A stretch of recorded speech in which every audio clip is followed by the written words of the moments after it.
talk about hatred. How you can't beat hatred with hatred. You can't beat violence with violence. Only love can drown out hatred. Hatred and violence are cycles that are self-repeating.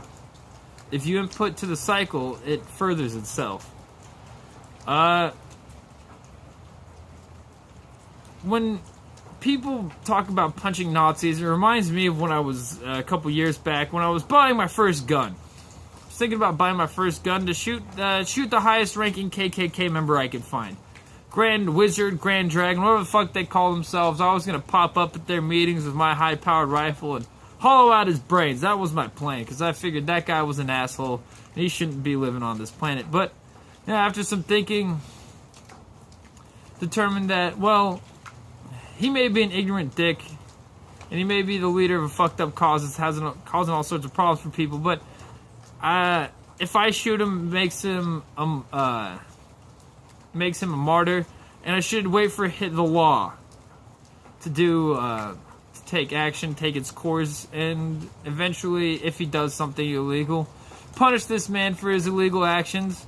Because if he hasn't done anything outside the law, I may think he's a dick, but he can be as much of an ignorant cunt as he wants to be. That's America. If you silence somebody like Milo Yiannopoulos through rioting and burning shit and throwing things and pepper spraying people and beating people down, well, it only serves to get Milo on CNN and having him speak in a reasonable sounding way about the actions of the group that stopped him from going there. If you try to stop somebody from speaking with violence because you hate them, it only gives voice to the people who hate you. Now, there's a protest that happened where there were a Black Lives Matter and an anti-protest. They all hugged it out at the end. They met up and they found out they wasn't too different from each other. They hugged it out and had a prayer meeting at the end. That's all good feelings, but that's the way you deal with this separation of ideologies, not through telling somebody that they're a fucking racist, bigot asshole for voting for Trump, even though people have told me that, and I wrote in Bernie fucking Sanders. So I definitely think that whoever tells me that, immediately write down ignorant dumbass, doesn't research dick. That didn't even ask me who I voted for. Like, you're white, you got short hair. You also didn't know.